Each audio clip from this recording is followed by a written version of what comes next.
오늘은 KTB투자증권의 김한진 수석연구위원님을 초대했습니다. 안녕하세요. 네, 안녕하세요. 네, 지금 불타오르는 장이라는 표현이 딱 맞아들일 정도로 아주 시장이 뜨겁게 타오르고 있는데요. 그와 관련해서 그 이유가 뭘까 이제 많은 의견들이 있는 것 같아요. 그 관련해서 좀 질문을 드리도록 하겠습니다. 먼저 그 아스트라제네카 백신 이것도 90%까지 파이자도 95%다 네. 이런 얘기가 있잖아요. 네.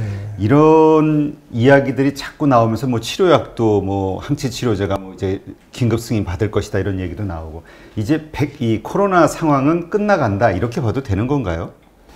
네, 그렇죠. 지금 감염 전문가들의 이야기는 대략 미국의 경우에는 다음 달 중순부터 이제 접종이 바로 시작될 수 있다라고 지금 보도되고 있지 않습니까? 네. 그러니까 내년 한 6월 정도, 연 중반 정도 가면 그래도 한 60~70% 미국 기준으로 접종이 완료될 가능성이 상당히 높아지고 있는 건 사실이고요. 네.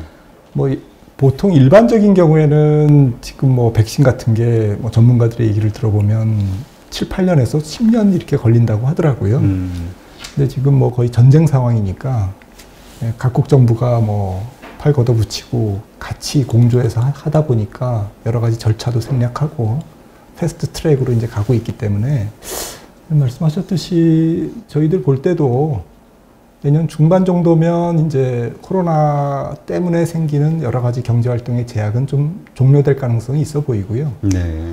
가을에서 겨울 정도 되면 아마 통계는 내지만 확진자나 사망자를 지금 독감 환자 통계 안 보듯이 사람들이 내년 한 이맘때쯤 되면 어느 정도 이게 잠불은 있겠지만 그렇게 사람들이 지금처럼 심각한 상태에서는 확실히 벗어날 가능성이 있다. 결국 내년 중반 정도면 이제 락다운도 풀리고 경제 활동은 정상화되고 국가 간 이동도 자유로워진다는 얘기인데 사실 그러면 경기는 지금 그렇지 않아도 여러 가지 부양 정책 때문에 좀 탄력을 받고 또 반사적인 반등, 나빴던 데서 좋은 쪽으로 그리고 갑작스러운 어떤 그 충격에서 또 이렇게 반사적 반등이라고 하죠.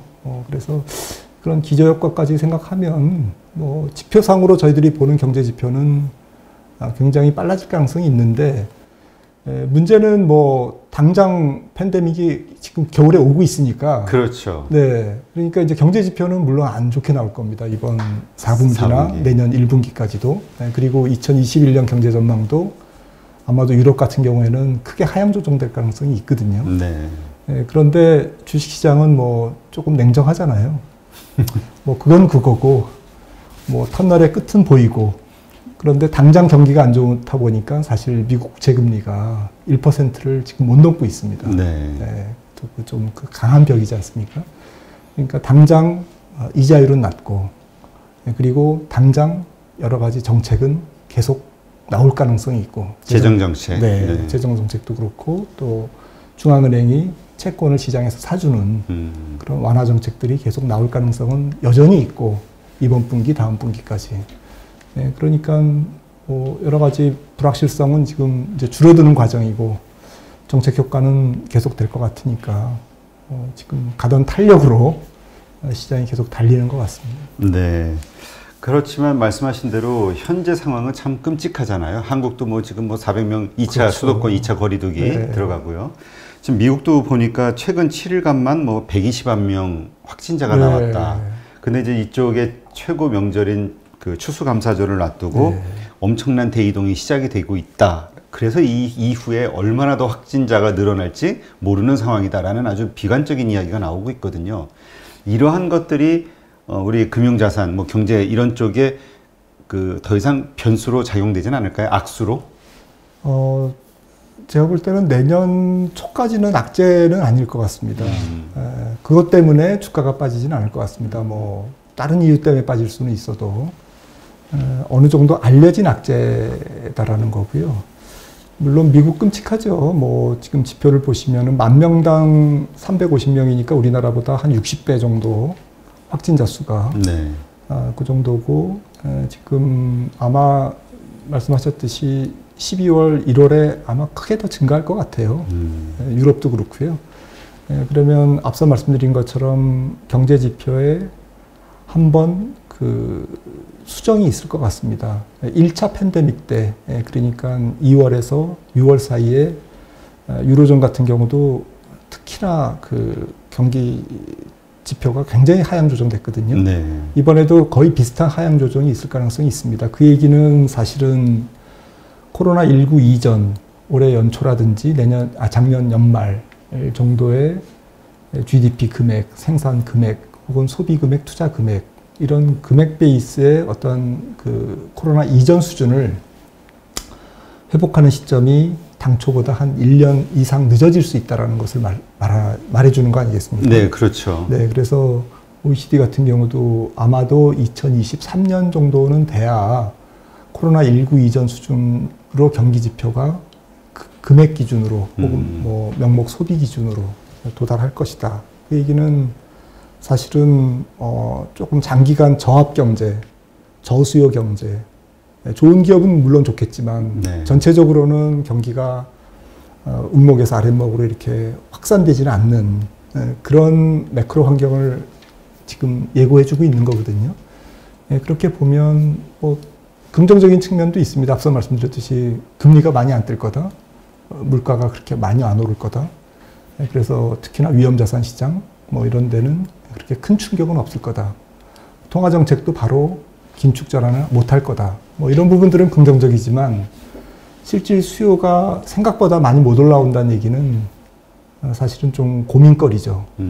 그래서 아마 지금 유동성으로 시장이 가고는 있습니다만은 제 생각에는 조금 과열 국면이지 이게 정상적인 어떤 페어 밸류 수준으로 지금 뭔가 수렴하고 있다라고 보기에는 조금 부담스러운 그런 생각을 갖고 있습니다. 네. 그러니까 많은 분들이 요즘 이건 뭐 자산의 버블 현상이 시작된 것에 불과하다라고 이야기하시는 분들도 있긴 하더라고요. 네. 근데 지금 이러한 경제 상황 때문에 JP모건에서도 내년 1분기에는 다시 미국 경제가 역성장할 것이다 이런 좀 비관적인 전망을 내놨는데요. 이러한 경제 후퇴, 그러니까 이제 코로나 이 팬데믹 때문에 나오는 얘기겠죠. 1분기까지, 그럼 내년 1분기까지 실적이 안 좋다.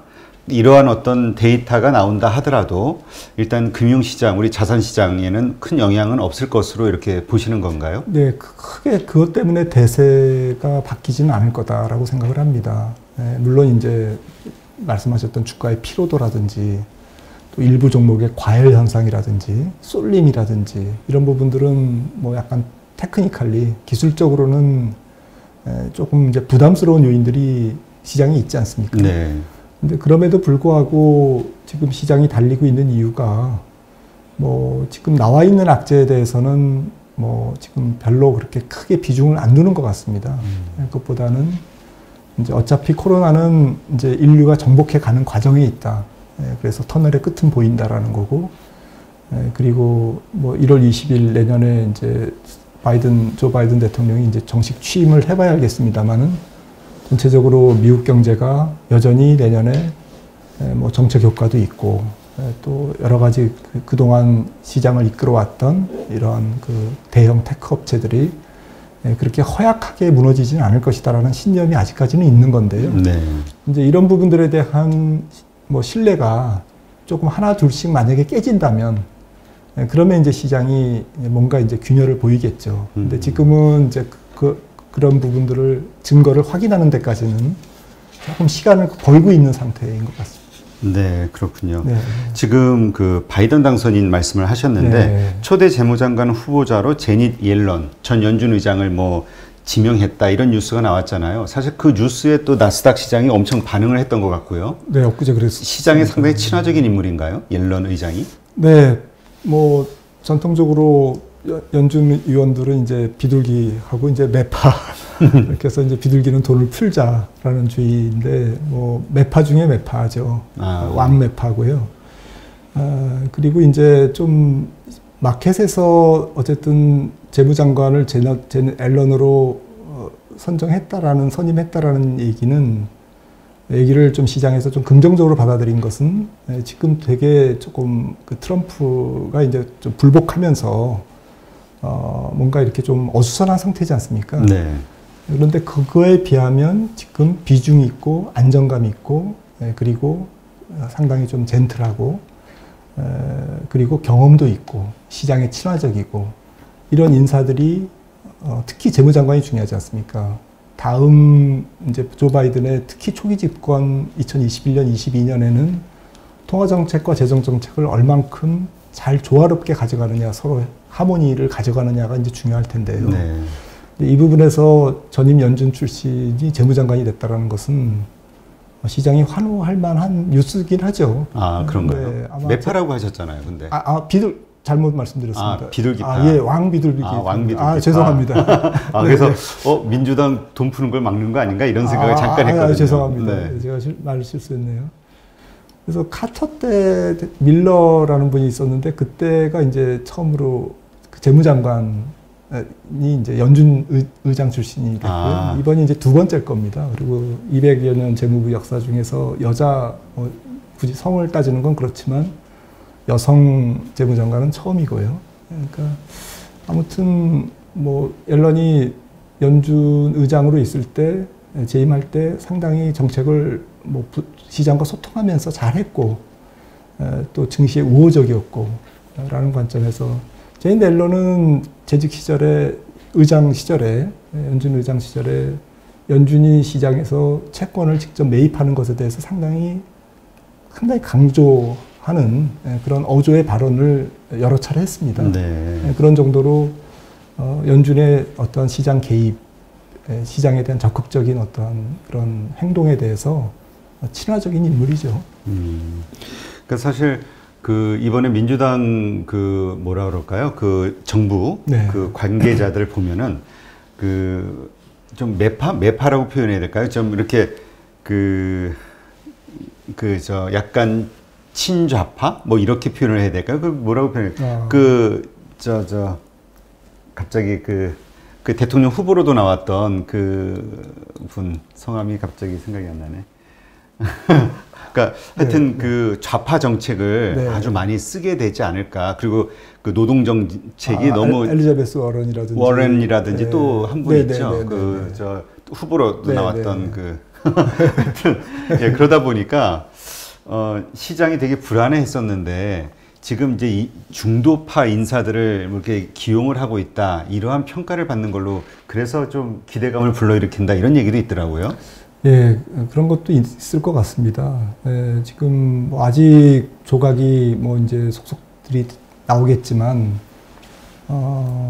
지금 사실은 파월 의장도 연준 이사로 선임된 거는 사실은 오바마 정부 때고 임명은 뭐 트럼프 대통령이 했지만 그래서 완전히 뭐 100% 뭐 공화당 인물이다라고 보기는 어렵거든요. 그리고 지금 연준의 의원들 구성 자체도 조금 비둘기가 많습니다. 시장 완화적인 주의자들이 많고요.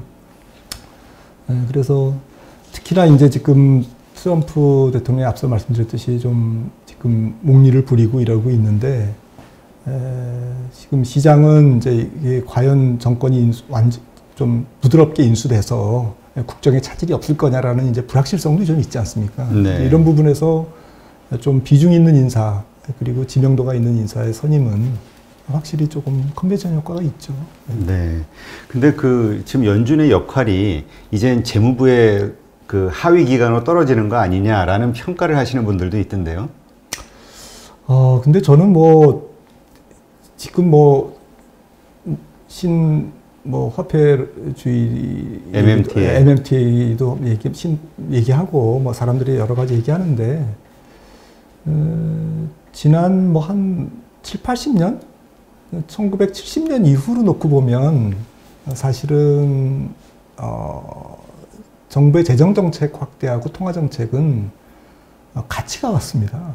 거의 같이 왔습니다. 그러니까 이번이 특별히 다른 게 아니고요. 연준은 계속 어쨌든 통화정책을 완화적으로 했고요. 어떤 경제 성장보다는 훨씬 더 많은 규모의 돈을 풀었다는 얘기죠. 그랬고 재무부는 훨씬 더 자기의 재정 수입보다는 지출을 어느 정권이나 늘렸습니다. 민주당 때 조금 더 많이 늘리고 공화당 때 적게 늘렸을 뿐이지. 네. 그래서 누적적으로 미국과 부채 비율이 100%가 넘어 있지 않습니까? 그 얘기는 뭐 계속 정부 부채가 일반 정부 부채가 늘어왔다는 얘기고요. 네. 재정 지출도 경제 규모 대비 GDP 대비 계속 증가해 왔다라는 거라서 저는 이번만이 뭐 특별히 문제가 되는 건 아니다라고 생각하고 있고요.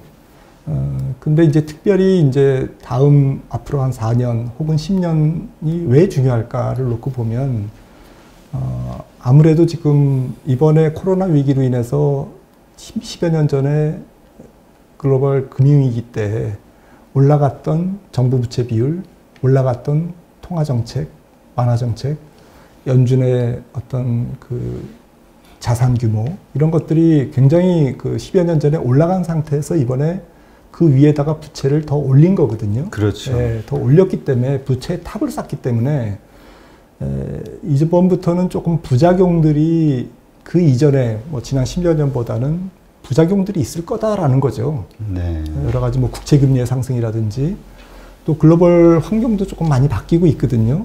신흥국이 경상수지 흑자가 조금 계속 줄고 있기 때문에 미국의 국채를 원활하게 소화해 줄 것인가에 대한 퀘스천도 있고요. 네. 이런 채권 시장의 수급적인 요인을 포함해서 재정 투자로 인한 시중의 자금의 구축 효과 같은 거 이런 부분들이 이제 그동안 지난 10여 년보다는 조금 더 증가할 가능성에 대해서 아마도 연준과 재무부가 준비를 해나갈 겁니다. 이제 그런 측면에서 더욱더 이제 연준과 재무부의 조금 밀월 관계라고 그럴까요? 조금 협조, 또 소통, 이런 부분들이 굉장히 필요하겠죠. 네. 근데 말씀하신 것처럼 지금 재정 정책을 계속 풀어야 되는데 그러자면 이제 국채 발행이 계속 돼야 되잖아요. 근데 지금 현재 상황을 보면은 그 외국의 어떤 기관들이나 국가들이 참여를 안 해서 거의 미국 국내 시중은행들이 참여하는 방식으로 국채를 가져가고 있다 이런 얘기가 있더라고요. 그 얘기는 결국 앞으로 지속적으로 국채 발행을 외국이 그러니까 달러를 내부에서 많이 푸는 만큼 이게 외부로 나가서 인플레이션을 좀 수출을 해야 되는데 그런 효과를 못 누리기 때문에 미국 자체 내에 인플레이션율이 상당히 올라갈 위험성이 또 여기서 시작될 수도 있다. 이런 얘기 하시는 분도 있던데요. 네, 뭐 저도 잘 모르겠습니다. 워낙 거대 담론이라서. 네, 어쨌든 지금 안 가본 길을 조금 더 가고 있는 건 맞고요. 물론 이제 뭐 부채가 하루 증가한 게 뭐 어제 오늘 얘기가 아닙니다만은 말씀드렸듯이 이제는 부채 규모가 전 세계적으로 커졌고 특히나 또 신흥국의 부채가 또 많이 늘었거든요. 네, 그래서 전 세계 부채가 동시다발적으로 늘었고 특히 코로나19로 인해서 2020년 올해 같은 경우에는 각국의 GDP 정부 부채 비율이 거의 계단식으로 상승했습니다. 그래서 이런 부분들이 이제 앞으로 전 세계 어떤 금융시장에 어떤 이제 좀 소음이나 파열음을 낼지 아무래도 이제 예상되는 부분은 경기가 조금만 나쁘면 이제 재정적으로 혹은 재무적으로 약한 기업들이 조금 이제 위험을 처하거나 아니면 여러 가지 신용 스프레드 같은 게 올라가면서 조달 금리가 올라갈 수 있다. 그러니까 금리라고 다 같은 금리가 아닐 수 있다. 이렇게 볼 수도 있고요. 그런 금리의 차별화 가능성이라든지 또 지적하셨던 부분은 결국엔 이제 해외에서의 어떠한 그 꾸준한 미국 국채 매수 소화 이 부분들이 좀 어려운 게 전 세계가 경상수지 흑자 규모가 계속 줄고 있어요. 적자 규모도 줄고 있는 거죠. 네. 그래서 서로 적자 규모와 흑자 규모가 같이 이제 좀 밋밋하게 줄어 있는 상태입니다. 추세적으로. 그러면 이제 이 의미는 뭐 여러 가지가 있겠지만 생각해 볼 수 있는 것은 미국으로서는 아무튼 이 시간이 갈수록 앞으로 한 3, 40년간 계속 미국의 재정 지출과 재정 수입의 갭은 벌어지게 돼 있거든요. 네. 재정 적자가 커지게 돼 있는데 이 부분에 따른 적자 국채의 발행 증가를 어떻게 소화시킬 거냐라는 부분에서 분명히 이제 돈을 찍어서 그거를 연준이 사주는 네. 방식이 나올 수밖에 없죠. 미국은 그렇죠. 기축통화국이기 때문에. 근데 저는 미국은 걱정 안 합니다. 뭐 자기 마음대로 하면 되니까. 그렇죠. 네, 그래서 지금 뭐 미국을 뭐 굳이 우리가 걱정할 이유는 없을 것 같은데, 미국은 그렇다고 치고, 이제 그런 미국의 어떤 변화되는 상황, 어떤 재정 상황이라든지 국제시장의 어떤 상황의 변화가 글로벌 자산시장이나 금융시장에 어떤 의미를 줄까, 그런 부분들은 뭐 장기적인 고민 과제죠. 네. 그 어쨌건 이제 유동성은 늘어난다는 거니까 네. 앞으로 자산의 어떤 버블 현상, 인플레이션 현상은 지속적으로 일어날 수밖에 없다. 일단은 단순하게는 이렇게 이해를 하는 게 편하겠네요. 인플레이션은 잘 모르겠습니다. 뭐 단기적으로 보면 저는 내년에 인플레이션이 조금 제한적인 범위이지만 조금 상승할 것으로, 올 것으로 보거든요. 네. 근데 아주 심각한 인플레이션이라기보다는 자연스럽게 이제 그 어떤 봉쇄 조치가 풀리고 이동이 자유로워지고 경제 활동이 활발해지면서 나타나는, 지금 이미 뭐 물가도 기저효과가 있습니다만, 물가 말씀하셔서 나온 김에 말씀드리면 사실은 코로나19 이전 수준까지 지금 물가가 지금 거의 다 올라왔습니다. 네. 그래서 약간 기저효과도 있고요. 근데 내년도에도 유가라든지 이런 거는 기저효과로 또 올라갈 수밖에 없거든요. 올 상반기가 굉장히 낮았기 때문에. 그래서 내년 상반기만 해도 이미 락다운이 완전히 풀리기 전에도 인플레이션 압력이 서서히 조금 범위를 좁혀서 들어올 가능성이 있어 보입니다. 네. 하지만 좀 길게 봤을 때는 제 생각에는 물가가 그렇게 전 세계가 크게 안 올라갈 가능성이 높다라는 게, 임금 상승과 물가의 고리가 조금 약해져 있고요. 네. 또 전체적으로 구조적인 요인들이 좀 많거든요. 중국만 해도 여전히 공급이 조금 과잉 상태라서 네. 전 세계의 제조업 물가를 좀 안정적으로 끌어주는데 기여를 해줄 것 같습니다. 그리고 여러 가지 유통의 어떤 합리화라든지 이커머스의 발달이라든지 이런 부분들이 같이 일어나고 있기 때문에, 스마트 팩토리라든지. 그래서 물가가 좀 구조적인 요인 때문에 어느 정도는 눌려 있을 거다라고 생각을 합니다. 네, 그렇군요. 어쨌건 그 달러는 유동성은 계속 풀리게 될 것이고, 그로 인해서 자산 시장의 현재 이런 그 자산 버블 이런 현상은 조금 더 지속이 될 수 있다. 그러나 말씀하신 대로 그것이 언제가 될지는 모르나 이거에 대한 값은 나중에 이 부채에 대한 엄청난 대가는 나중에 치르는 날이 올 것이다. 이렇게 이해를 하면 되겠네요. 네. 그 날이 좀 멀어야. 네, 알겠습니다. 네, 지금 한국 주식시장을 보면은 뭐 쌍크리 호재가 열렸다 뭐 이런 얘기를 하던데요. 일단 외국인이 기본적으로 엄청나게 사주기 시작했다. 이게 이제 원화 강세에서 시작된 걸로 봐야 될까요? 이유를? 아니면 한국 시장의 어떤 펀더멘탈을 봐야 될까요?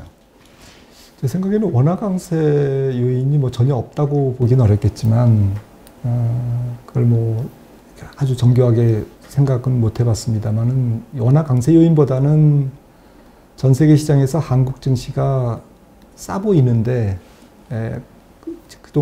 얼마 전까지는 이제 중립 정도, 이렇게 사서 오버웨이트 하는 정도는 아니었는데, 계속 돈이 들어오지 않습니까? 네. 미국도 전체적으로 시장이 또 커지니까 그만큼 또 유동성이 또 더 들어오고, 또 예를 들어서 아시아에 투자하는 혹은 뭐 전 세계 IT에 투자하는 그런 펀드의 어떤 유입도 있을 거고요. 그런 상태에서 전 세계 이머징 중에서 살 수 있는 신흥국이 그다지 많지 않다. 중국, 대만, 한국 정도가 코로나도 좀 잘 극복했고, 또 약간 그 4차 산업의 어떤 그 저기를 잘 따라가는 그런 국가잖아요. 네. 또 반도체가 있고요. 그래서 한국이 상대적으로 신흥국 안에서 수혜를 받고 있는 거고, 특히 한국이 반도체를 갖고 있다라는 것은, 이거는 뭐 그것도 그냥 반도체가 아니라 시장 지배적인 반도체 그렇죠. 회사잖아요. 그래서 이 부분에 대한 외국인의 평가가 조금 달라지고 있지 않느냐. 예를 들어서 미국의 퍼가 계속 올라가니까 뭐 삼성전자의 퍼가 좀 싸 보이는 거죠. 그렇죠. 네. 애플에 비교하면 진짜 너무 싸죠. 네. 그리고 뭐 웬만한 뭐 약간 성장주 쪽으로 넘어가면 뭐 PBR이 뭐 9배, 10배 뭐 이렇게 되지 않습니까? 지금 미국에서. 그러니까 그런 거에 비하면 어찌 보면 삼성전자는 좀 지속 가능한 기업일 뿐만 아니라 좀 한국 시장 전체는 조금 약간 안정된 성장을 담보로 하는 상대적 가치 우량주다. 외국인들 입장에서는 이제 코스피를 그렇게 볼 수가 있는 거죠. 네. 네, 전 세계 증시가 조금 다 같이 올라오니까 한국 증시가 상대적으로 좀 싸 보이는 거죠. 근데 뭐 만약에 전 세계 증시가 또 내려앉으면 뭐 한국 증시는 그래도 좀 상대적으로 싸 보이니까 좀 적게 떨어질 수는 있다라는 거죠. 근데 안 떨어진다라는 건 아닐 것 같아요. 같이 다 동조하는 네, 동조하는 되는데 지금 얼마 전에 IMF가 조사한 바에 따르면 전 세계 자산 시장의 상관관계 계수가 거의 0.9에 가깝습니다. 1이 만점이라면. 네. 네, 그러니까 얘는 신흥국 증시라서 얘는 선진국 증시라서 심지어는 뭐 안전자산과 위험자산 간에 물론 역으로 가겠지만 이 관계조차도 상당히 동조화되어 있다라는 거죠, 지금은. 네. 그런 관점에서 보면 한국 증시가 앞서 말씀드렸듯이 상대적으로 좋은 건 맞다. 근데 그렇다고 전 세계 증시가 떨어질 때 안 떨어지는 건 아니다. 근데 최근에 세계 증시가 올라가니까 한국 증시가 좀 예뻐 보이는 것 같아요. 네. 그래서 이제 사람들의 관심은 이제 얼마나 더 사줄까, 그게 이제 얼만큼 올라갈까, 뭐 이렇게 연결될 수 있으니까 그런 것 같은데, 뭐 25조 얘기가 나오는 경우도 있더라고요. 어떻게 계산했는지 모르겠지만. 어떻습니까? 이렇게 외국인들이 막 사주고 있는 이 상황, 그리고 앞으로 더 살 것 같으니까 더 오르겠죠? 지금 이 개인들이 매수해도 되는 타이밍이라고 보시나요? 저는 모르겠습니다. 조금 가는 탄력이 있어서 저도 올해 장을 굉장히 좀 보수적으로 본 편이었는데, 솔직히 말씀드리면은 많이 틀렸습니다. 근데 지금 시점에서 좀 냉정하게 생각해 보면 너무 전망이 최근의 상황에 조금 매몰되어 있는 건 아닐까. 그러니까 만약에 지금 내년 전망을 하는데 올해 주가가 많이 빠지는 상황이었으면 분명히 내년 전망을 상저하고로 전망했을 거라고요. 네. 근데 지금은 뭐 대충 상저하고든 상고하저든 대체로는 상고하고거든요. 내년에 계속 간다. 라는 건데 상반기에 더 많이 갈 거냐 하반기에 더 많이 갈 거냐. 뭐 이런 정도의 차이가 있는데 지금 시장 컨센서스는. 그래서 너무 최근의 분위기에 혹시 너무 이렇게 좀 빠져 있는 건 아닐까. 무조건 간다 쪽으로? 네, 간다 쪽으로. 하나하나 따져보면 결국에는 뭐 유동성 얘기하시는데 사람들이 많이 하는데 저는 내년도에 유동성 효과는 올해보다는 반감될 것 같거든요. 없다고 말씀드리는 게 아니라 올해의 자산시장, 특히 주식시장에 줬던 유동성의 임팩트는 내년도에는 상당히 반감될 가능성이 높다라고 보고 있고요.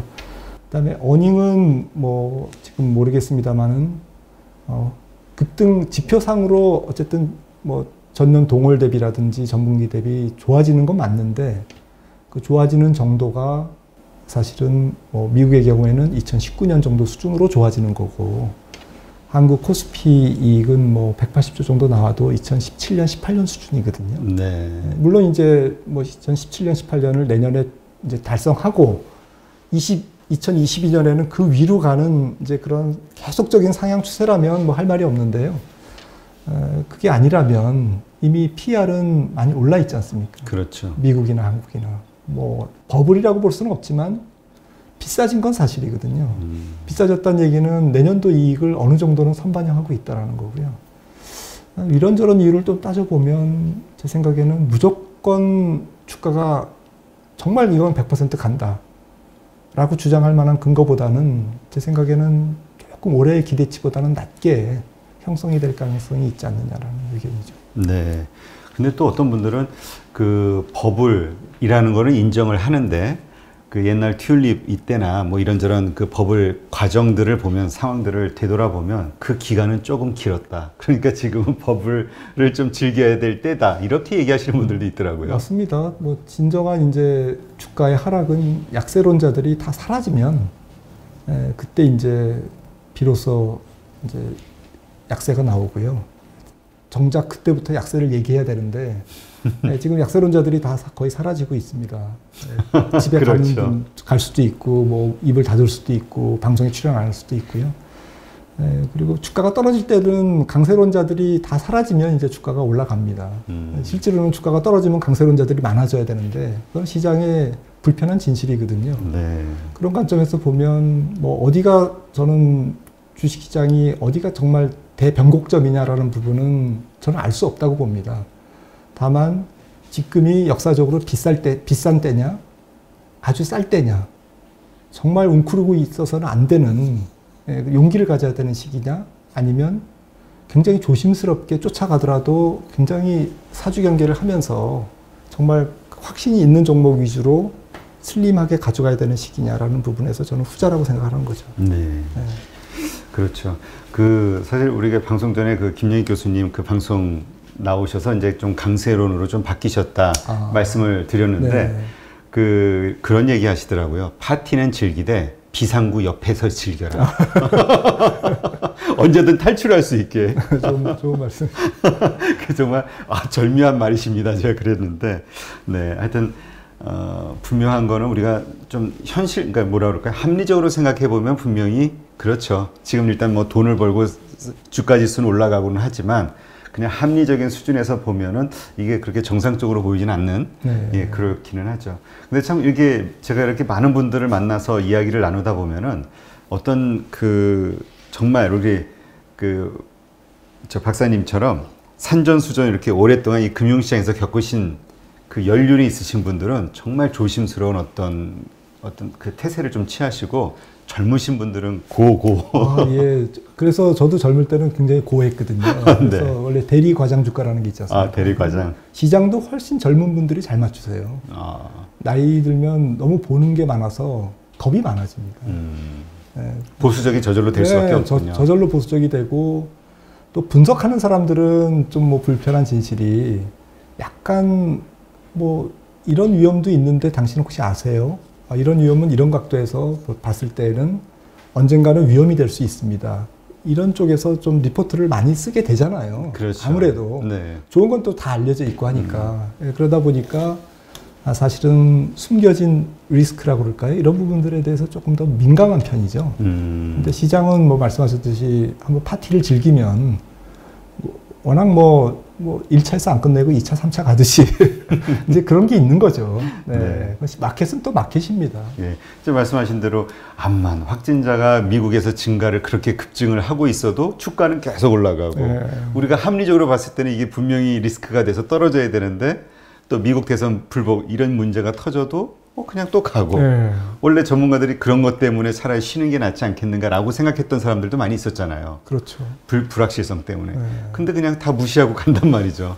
미국 시가총액이 뭐 40조 달러인데 전체를 합하면 10%를 빠뜨리려면 뭐 그냥 상식적으로 한 4조 달러의 악재가 나와야 되잖아요. 네, 그렇죠. 그러니까 그 정도의 악재가 아니라면 그 악재 때문에 시장이 빠지진 않는다는 거죠. 그렇게 말씀하시니까 좀 더 현실적으로 와닿네요. 네, 근데 시가총액의 무게가 너무 많아서 떨어지는 경우가 훨씬 많습니다. 너무 너무 많이 올라서. 네, 강세장의 종식이 뭐 외부의 큰 충격으로 물론 그게 트리거가 방아쇠 역할을 할 수는 있는데 정작 요인은 주가가 싸다면 그 방아쇠 때문에 왜 빠지겠습니까?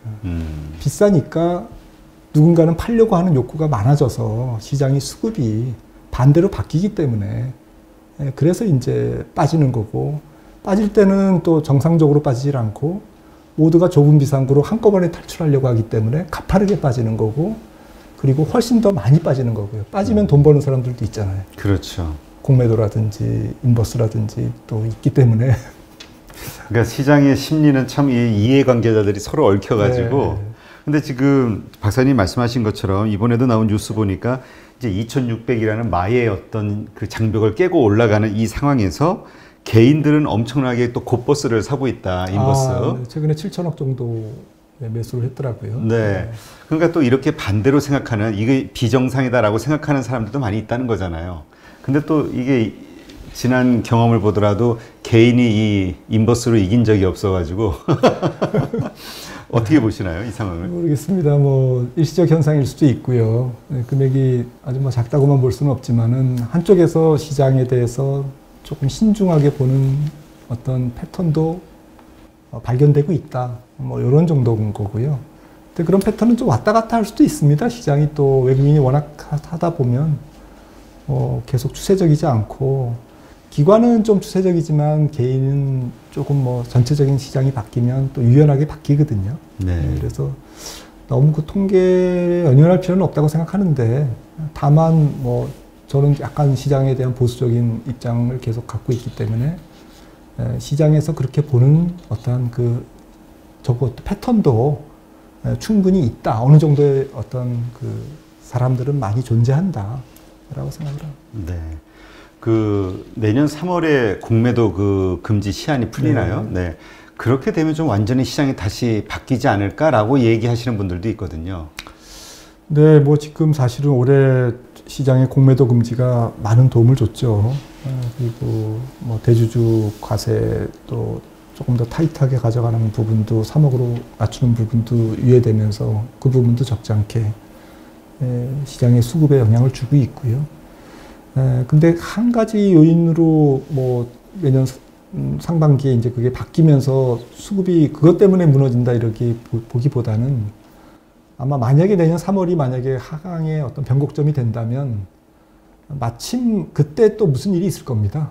그냥 공매도 풀리는 네, 것만이 아니라 네, 뭐 1분기 실적이 아주 뭐 굉장히 실망스러웠다든지 아니면 뭐 이번 팬데믹 때문에 경제 지표 전망이 예상보다는 훨씬 더 세게 하향 조정됐다든지 또 아니면 미국에서 어떤 좀 뭐 금리가 시장 금리가 폭등한다든지 뭐 그런 요인들과 더불어서 어떤 수급적인 요인이 가세해서 빠질 수는 있다. 근데 그 자체만으로 그렇게 영향이 없진 않겠지만, 네, 그렇게 충격파가 크지는 않을 것 같습니다. 네.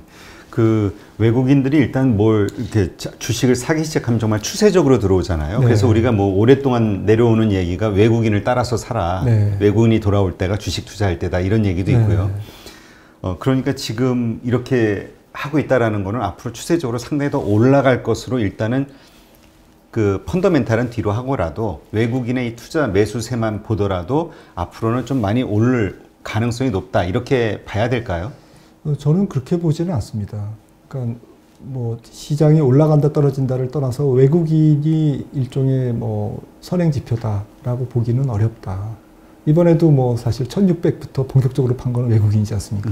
1400대를 찍게 해준 거는 이런 부분도 그렇고 과거에도 뭐 꼭 그런 건 아닙니다만 대체로는 주가 어떤 고점에서 개인보다는 외국인과 기관이 어쨌든 그 저기를 상투를 잡았거든요. 그게 이제 외국인도 기관 투자가들이 많기 때문에 또 펀드로 운영돼서 한국 주식을 사는 그 펀드에 돈이 들어오니까 비싸도 또 약관상 사야 되지 않습니까? 네. 국내 기관 투자자들도 마찬가지고. 그래서 그들이 어리석어서가 아니고 그래서라기보다는 어쨌든 그러한 그 수급의 특징 때문에 기관의 특징, 외국인의 특징 때문에 그런 현상이 나타날 수밖에 없다라는 거고요. 또 외국인 입장에서는 채권은 해지를 합니다만은 주식은 해지를 안 하고 들어오기 때문에 또 환율과 좀 연관이 있습니다. 그래서 대체로 외국인이 열심히 살 때는 환율이 지금처럼 또 강세로 가거든요. 원달러가 내려가죠. 그러다 보면 또 환율만으로는 조금 그 수익에 대한 어떤 부담이 생기는 자리에 지금 오고 있습니다. 네. 지금 원달러가요. 그러니까 원달러가 뭐 800원, 900원, 800원 간다 그러면 모르지만 뭐 또 반대쪽도 생각해 봐야죠. 800, 900원을 가는데 한국 수출이 멀쩡할 거냐. 또 원화로 환산된 한국의 기업이익은 안녕할까. 뭐 이런 부분까지 생각을 해본다면 결코 900원 선 같은 경우는 우리나라 어쨌든 균형 환율에 손익분기점 환율에 상당히 위협적인 환율이거든요. 네. 물론 뭐 업종에 따라서 좀 덜하고 영향이 더하고 정도의 차이지만 반도체 같은 경우는 뭐 좀 덜하겠지만요. 그런 관점에서 보면 뭐 환율과 외국인의 매수세의 어떤 숨바꼭질 과정에서 그런 현상들이 나오는 것 같습니다. 그래서 개인들이 외국인이 사기 때문에 그것이 선행지표로 의미가 있다. 저는 그렇게는 생각하지 않습니다. 네. 아니, 그래서 일각에서는 이러한 논리에 대해서 이 외국인 매수세가 좀 그 증명을 해주는 거 아니냐 하는 얘기가 있는데 그게 뭐냐면은 왜 내년도에는 이제 보복적 소비가 과감하게 일어나지 않겠는가라는 이야기들이 좀 있잖아요. 그거에 대비한 선침해다라고 하시는 분도 있거든요. 네. 근데 좀 그 부분도 좀 동의하기가 어려운 게 지금 최근에 소비라 생산 흐름을 보니까 6월까지 상당히 이제 뭐 급락했다가 국가마다 조금씩 다릅니다만은, 그리고 7, 8, 9월까지는 굉장히 가파르게 지금 올라왔습니다. 네. 내지는 뭐 5월에 바닥을 찍고 6월, 7월 가파르게 올라온 그런 경제 지표도 있고요. 하지만 공통점은 뭐냐면 제 4분기 가을에 들어오면서부터는 그 상승 기울기가 상당히 높습니다. 그러니까 이제 반사적 회복, 너무 나빠졌던 때에 나빠진 것에 대한 기저 효과, 이런 부분들은 지금 소멸되고 있거든요. 네. 그런데 이번에 이제 다시 한번 또 이제 팬데믹이 오면 지표가 조금 더 한번 눌릴 가능성이 있는데, 경제 지표가. 그리고 이제 또 반등을 하겠지만 그 초기의 반등폭보다는 시간이 갈수록 또 반등의 어떤 기울기가 계속 가파르기보다는 좀 완만해질 가능성이 있다라는 거죠. 그러니까 네. 지금 저는 많은 분들이 현재 굉장히 가파르게 증가하는 경기 지표 때문에 앞으로도 그렇게 증가할 거다. 뭐 자로선을 쭉 꺼가지고 그렇게 하면 뭐 굉장히 빠른 속도로 회복이 될 거다라는 기대감이, 뭐 그렇게 될지도 모르겠습니다만은, 현재 팩트 체크를 해보면 어쨌든 최근 4분기 정도에 들어와서는 경제 지표가 개선은 되지만 개선의 정도가 그 이전보다는 굉장히 완만해지고 있다. 그래서 내년에도 이제 보복 소비 어느 정도는 있겠습니다만은, 좀 예를 들어서 고용이 얼마나 회복될 것인가. 그러니까 뭐 락다운이 풀리고 미국 같은 경우도 소비가 되고, 우리나라는 뭐 사실은 코로나 영향이 크지 않았기 때문에, 그렇죠.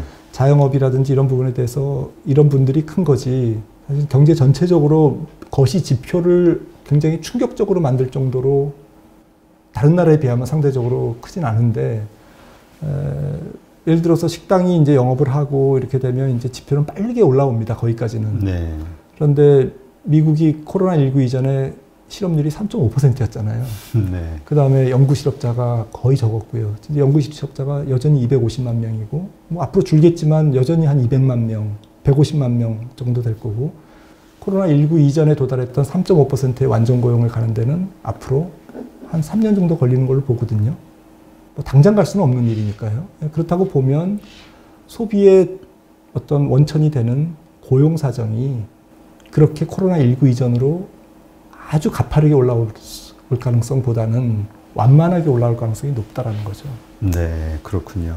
그러니까 우리가 지금 아무리 그 경제가 확 좋아진다 이렇게 하더라도 결국 좋아진다라는 거 올해보다 좋아진다는 거지, 결국 내년도 네. 그 목표 내년도 수준까지 가는 것도 버겁게 네. 가는 게 이제 현재 팩트인 거죠. 맞습니다. 코로나19 이전이 워낙 좋았습니다. 아, 그런가요? 2019년이 뭐 유럽도 거의 완전 고용에 가까운 실업률이었고, 미국도 그렇고 전 세계가 굉장히 좋았거든요. 그러니까 코로나19 이전 수준이라는 것은 사실은 10년간의 확장 국면에 가장 좋을 때 국면이거든요. 네. 그러니까 그 2019년 4분기 하반기에 도달한다는 것은 뭐 도달하지 않는다는 얘기는 아닌데 결국 도달을 하는데 시간이 많이 걸린다. 시간이 좀 걸릴 거라는 것에 대해서는 좀 인식을 하고 있자라는 거죠. 네, 그러니까 내년도에 갑자기 뭐가 확 좋아질 가능성은 현재 여러 가지 데이터로서는 일단은 없는 걸로 이렇게 봐야겠네요. 네, 지표 숫자하고 실질적인 체감 경기하고가 조금 괴리가 있을 것 같습니다. 네, 알겠습니다. 그 이제 뭔가 백신이나 치료제가 이렇게 나오면서 금이 이제까지 강세를 이끌고 왔잖아요. 이제 그 금의 강세, 이거는 이제 끝났다. 뭐 이런 분석을 맥쿼리에서 내놨다. 이런 얘기가 있더라고요. 그래서 내년에는 17%까지 하락할 것이다. 이렇게 전망했다고 하는데, 어떻게 보시나요? 네, 금의. 많이 올랐으니까 조정은 좀 당연해 보이고요. 저도 어느 정도의 조정은 필요하다. 지금 너무나 가파르게 올랐습니다. 그리고 조금 급하게 살 수 있는 어떤 수급적인 요인도 어느 정도, 수요 요인도 조금 종료됐고요. 특히 뭐 중앙은행이라든지 국부펀드 이런 데서 좀 많이 샀거든요. 또. 네.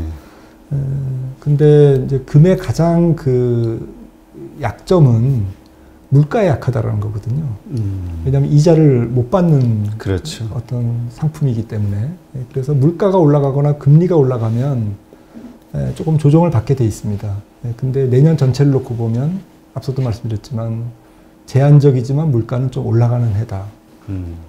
그리고 뭐 만약에 이제 굉장히 경제 활동이 제가 생각하는 것보다는 더 스트롱하다면 조금 더 올라갈 수도 있는 거죠. 네. 그래서 그런 위험이 있기 때문에 조금 기술적 조정 국면이다라고 저도 보고 있고요. 금 가격은.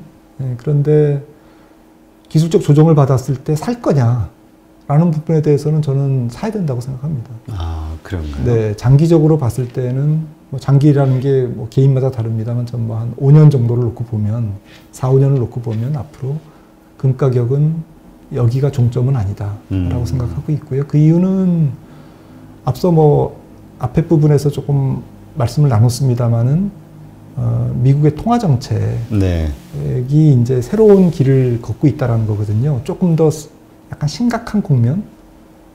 미국은 별로 심각하지 않지만 다른 나라들이 우려할 정도의 어떤 기축 통화의 어떤 퀄리티의 문제.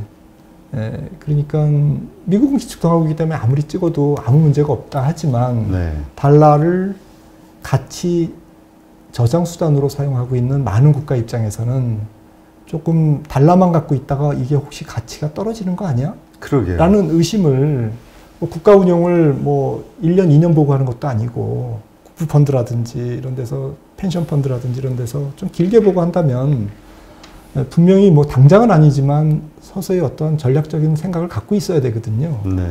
그런 관점에서 볼 때는 금에 대한 수요는 계속 늘 가능성이 있고 조금 더 상상력을 발휘해 보면 나중에 이제 화폐 질서가 통화 질서가 조금 바뀔 때 또 다른 뭐 금의 어떠한 상당한 선호 현상이 나타날 수밖에 없다. 왜냐하면은 인류가 갖고 있는 가장 안정적인 그리고 통념적인 그리고 보편화되어 있는 가치 수단은 좀 인간의 머릿속에 금이라는 생각을 갖고 있는 거거든요. 네. 그래서 그런 측면에서 볼 때는 아주 롱텀한 투자자 입장에서는 내년에 좀 기회를 노려봐야 되지 않을까라는 생각을 갖고 있습니다. 네, 그렇군요. 그러니까 진짜 말씀하신 대로 그 어차피 달러는 계속 찍어낼 수밖에 없으니까. 그렇습니다. 예. 그리고 그 어느 통계를 보니까 유럽이나 이런 데는 그 외환보유고를 금 같은 걸로 가지고 있는 곳들이 많이 있더라고요. 네. 한국하고 일본하고 중국 정도만이 전부 달러로 외환보유고를. 네. 예. 지금 뭐 한국 같은 경우는 비중이 낮은 걸로 알고 있고요. 중국도 낮고요. 예, 금 비중이. 네. 예. 나중에 금을 조금 화폐 어떤 그런 질서의 어떤 표준점으로 살짝 이렇게 그 비중이 커지기 시작하면 금을 적게 보유하고 있는 국가들은 상당히 불리할 수 있습니다. 네. 그러니까 뭐 어느 순간부터는 그런 말씀하신 대로 달러가 좀 가치가 너무 떨어지네 이런 생각이 들면 이제 그 대신 그 금을 보유하려는 이제 심리들이 생기겠죠. 네. 예, 그게 이제 아마 계속 지속적으로 상승할 수 있는 요소, 그러니까 그 수요가 아닌가. 예. 네, 맞습니다. 미국의 재정 적자 규모나 정부 부채 비율하고 금 가격을 한 50년간 같이 그려보면 똑같이 갑니다. 아, 그래요? 네. 앞으로 한 30년간 미국의 재정 적자도 커지고 부채도 커진다고 본다면 금 가격은 대세 하락이기는 좀 쉽지 않죠. 네, 그렇군요. 그럼 이번엔 가장 핫한 기업 중에 하나인 테슬라에 대한 질문을 좀 드릴게요. 아니, 뭐 요새 테슬라에 대해서 부정적인 얘기를 하면 막 싫어하시는 분이 많아가지고. 아, 그렇죠. 예. 투자한 분이 그만큼 많다는 거예요. 한국 분들 중에. 제 주변에도 많습니다. 지금 목표가를 뭐 어떤 증권사에서 $1,000까지 올렸다 이런 얘기가 있거든요. 어떻습니까? 이렇게 막 테슬라가 날아가다 보면은 테슬라에 이제 납품하고 있는 우리 LG화학이라든가 배터리 이런 관련된 것들도 그렇게 같이 지속적으로 상승할 수가 있을까요? 뭐 우리나라 배터리 회사들이야 이제 뭐 전 세계 어쨌든 전기차 회사에 납품을 하니까 전기차 시대가 열리면서 제가 볼 때는 뭐 주가는 모르겠습니다만 밸류에이션에 또 문제가 있으니까 성장성이라는 면에서는 뭐 나쁘지 않을 것 같아요. 굉장히 좋은 포지셔닝을 하고 있다. 앞으로 성장할 수밖에 없는 시대 정신에 맞는 산업이지 않습니까? 네, 배터리, 전기차. 지금 유럽이 어쨌든 처음으로 그런 길을 갔고 중국이 열심히 그 길을 갖고 있고 미국이 그동안 동참을 안 했는데 바이든 정부가 어쨌든 현재로서는 4년이지만 어쨌든 이 3대 대륙이 서로 손을 잡은 거지 않습니까? 전기차에 대해서. 전기차, 신재생 에너지. 네, 신재생 에너지, 전기차 이런 부분에 대해서. 네, 그런 관점에서 보면 바이든 대통령의 당선은 굉장히 전기차 시장에도 의미가 있다라고 생각을 하거든요. 저는 이제 상식적으로 말씀을 네, 그렇죠. 뭐 전문가는 아니지만 그런 생각이 들고요. 근데 이제 개별 기업의 밸류에이션은 뭐 제가 아는 게 없어서 조심스럽습니다만 테슬라가 한 한화로 600조 정도 되지 않습니까? 시가총액이. 네. 5천억 달러가 넘는다는 얘기인데 아마 대만 GDP가 한 6천억 달러 정도 될 겁니다. 네. 우리나라가 한 1조 6천억 달러 되니까. 그러니까 대만 GDP보다도 큰 거거든요, 지금요. 그 다음에 토요타가 지금 한 시가총액이 200조 정도 될 겁니다. 토요타의 한 3배 정도 되고. 그래서 이게 단순히 전기차 회사가 아니라 앞으로 이제 자율주행차의 어떤 헤게모니를 잡는 회사다. 이렇게 해서 이제 그런 컨셉으로 가는지는 모르겠습니다만은, 저는 좀 우려스럽습니다. 뭐 좀 더 갈지는 모르겠지만, 길게 봐서는. 그 길게 봐서는 그 지금 너무 오버밸류가 돼 있다 보면 이건 어느 순간 내려올 수도 있다. 이렇게 네, 보시는 건가요? 예를 들어서 뭐 GM이나 벤츠나 다른 자동차 회사들이 전기차 시장에 안 뛰어든, 이미 뛰어들었고. 이미 이제 뭐 뛰어든다고 뉴스 나오고 아우디도 있죠. 지금 전기차를 생산하고 있고 시판되고 있는데요. 아무튼 다 뛰어들기 때문에 결국 테슬라의 독점 시장은 아니라는 거죠. 그렇죠. 네. 모르겠습니다. 좀 제가 자신이 없습니다.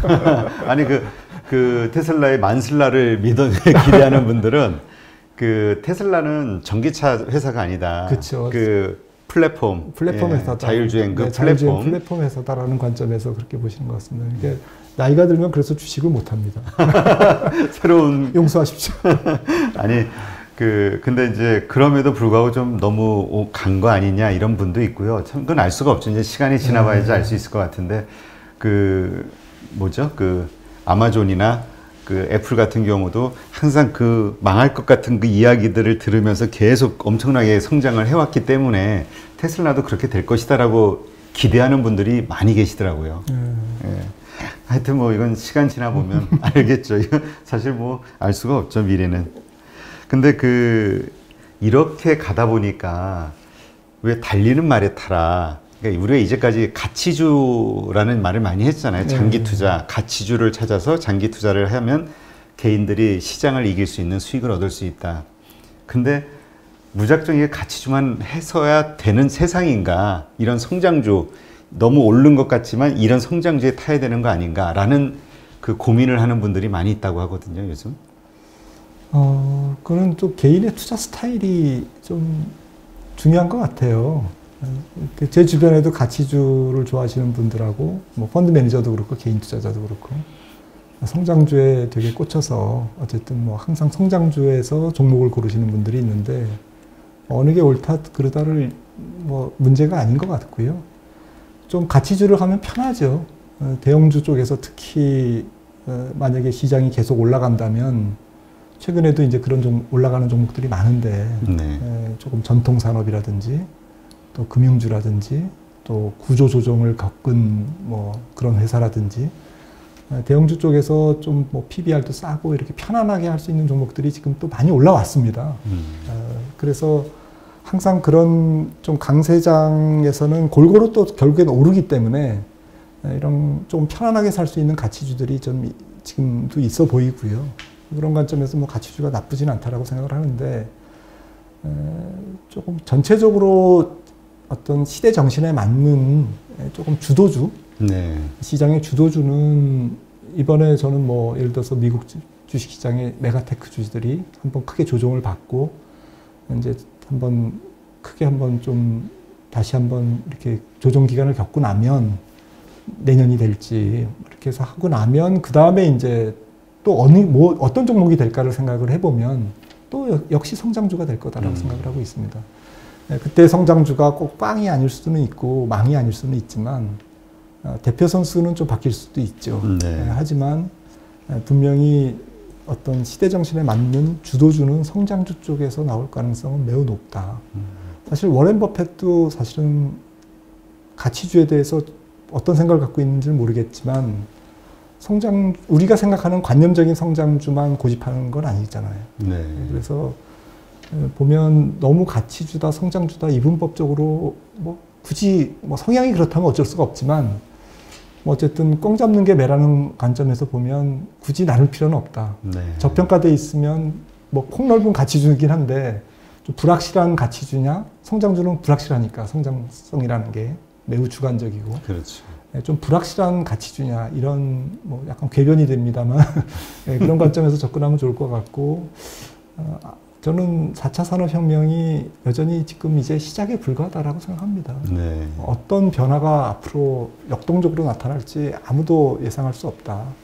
단정할 수 없다라고 생각합니다. 네. 근데 아까 잠깐 말씀하셨듯이 박사님은 그 빅테크 기업들의 어떤 조정이 크게 좀 있을 것이다 이렇게 보시는 건가요? 향후에?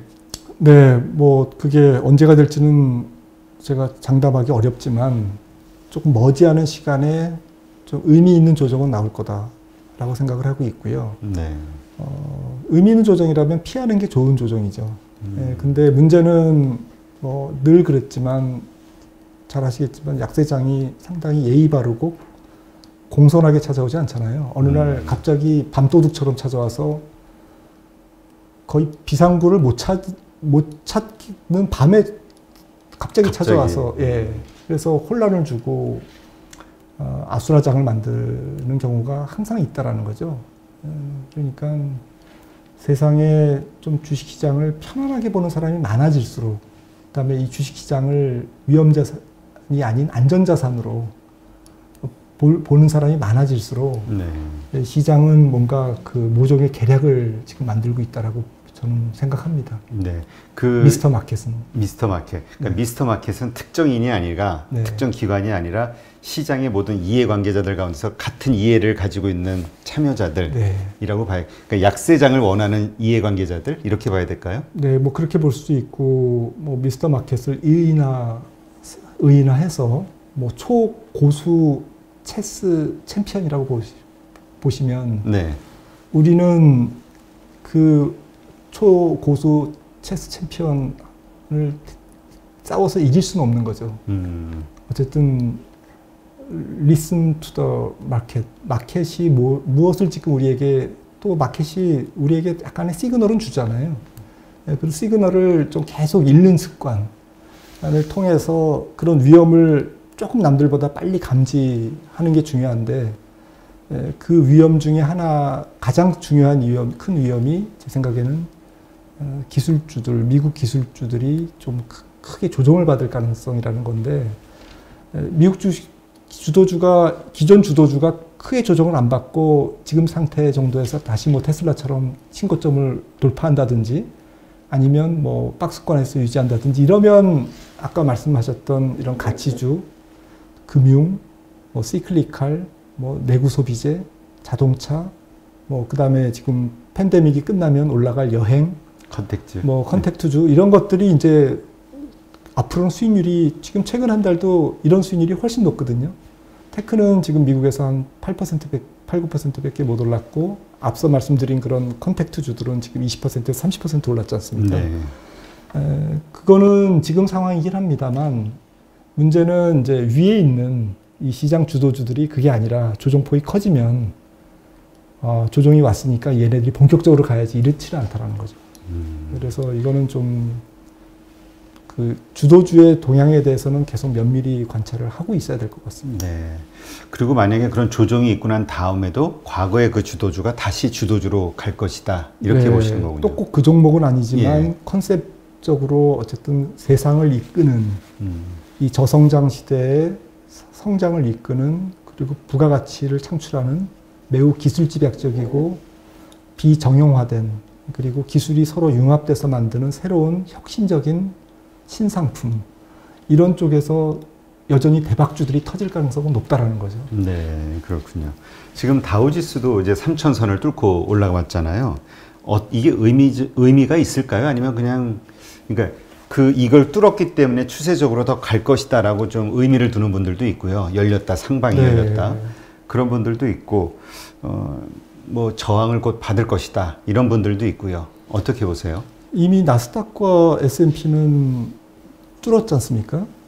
전고점을 뚫었고 그렇죠. 나스닥이 이제 3만이기 때문에 이제 전고점을 뚫은 건데요. 그래서 나스닥에는 아니 저기 다우가요. 다우. 다우는 어쨌든 전통 주식이 많기 때문에 지금 말씀을 나눴던 이런 전통주들이 주도주의 조금 조정 국면, 조금 숨고르기 국면에서 지금 약진하고 있고 컨택트 관련주들이 전통 산업들이 또 소비 관련주들이 지금 다우 쪽에서 지금 힘을 쓰고 있는 거죠. 그런 관점에서 보면 지금 시장을 가장 정확하게 표현해주고 있다. 어떤 스타일의 변화를 이렇게 보는 게 좋을 것 같고요. 그리고 이미 이제 뭐 S&P 500도 IT 비중이 높거든요. 네. IT 비중이 지금 시가총액 상위 30개 종목이 거의 IT가 많은데 걔네들이 지금 거의 한 45% S&P 전체의 절반 정도를 차지할 정도니까 근데 이미 이게 뚫었고 또 최근에 기술주들은 조금 기술적인 피로감이 많이 쌓여 있고 이제 이러다 보니까 스타일 로테이션이 일어나고 있는 것 같습니다. 반드시 다우가 3만을 뚫었다고 그래가지고 이게 이제 3만 시대 상징적인 의미는 있습니다만은 그렇죠. 그 자체가 그렇게 큰 의미를 갖는 건 아니라고 생각합니다. 네.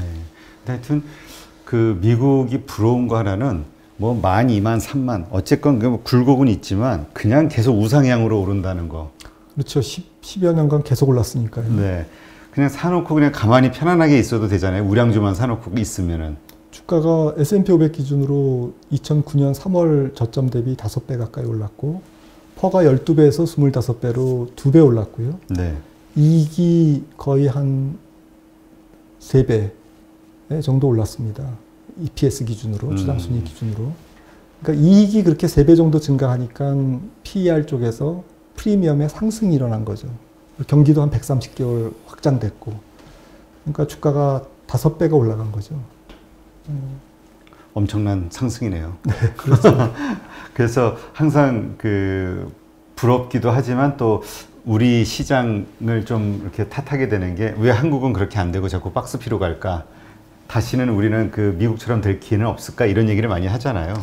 앞으로는 뭐 길게 보면 한국 시장도 그렇게 될 것 같습니다. 그래서 지금 시가총액 GDP 비율도 뭐 항상 100%가 어쨌든 이 저항선이었는데 PER도 뭐 지금 한 12배는 됩니다만은 어쨌든 10배 언저리가 항상 저항선이었고 근데 이제 기업이익이 좋아지고 ROE가 좋아지고 매출액 증가율보다 영업이익 증가율이 조금 더 커지고 기업들의 부가가치가 조금 높아지고 이렇게 되면 프리미엄이 올라가죠. 근데 우리나라가 지금 코스피 어떤 포트폴리오가 상당히 과거보다는 약간 소프트웨어 그리고 조금 더 성장성이 높은 어떤 기업들로 지금 포지셔닝이 돼가고 있지 않습니까? 네. 네, 그래서 그런 성장 코스피의 어떤 패러다임의 변화, 코리아의 디스카운트가 아니라 코리아 프리미엄이 붙을 수 있는 그런 환경을 조성해 가고 있는 것 같아요. 개인 투자자들의 지금 주식 시장으로의 무브도 이동도 그런 차원에서 저는 긍정적이라고 생각을 합니다. 네. 물론 단기적으로 우리가 어떤 그 부채로 인한 여러 위험성은 있으나 그러한 것들이 뭐 해결되고 하여튼 어떤 과정을 통해서 그 이후로 그냥 해서 한국 주식 시장도 계속 상승할 수 있는 가능성이 있다 이렇게 보시는 거군요. 네, 그렇습니다. 지금은 이제 3, 4% 금리에서 제로 금리로 거의 0%대 가까운 금리로 이제 정착돼 가는 과정인데 투자자들이 이 저금리에 도대체 할 게 없어 이렇게 지금 얘기하잖아요. 이제 이런 부분들이 결국 자산 시장의 변화를 가져올 것 같은데요. 지금 부동산 시가총액이 한 7천조 정도 되고 금융자산이 한 2,200조 정도밖에 안 될 겁니다. 그러니까 너무 이제 그 밸런스가 안 맞아 있죠.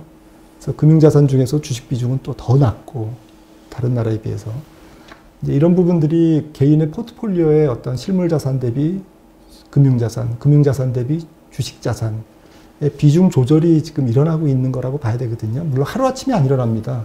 지금부터 일어나가지고 뭐 2, 3년 안에 끝낼 일도 아니고요.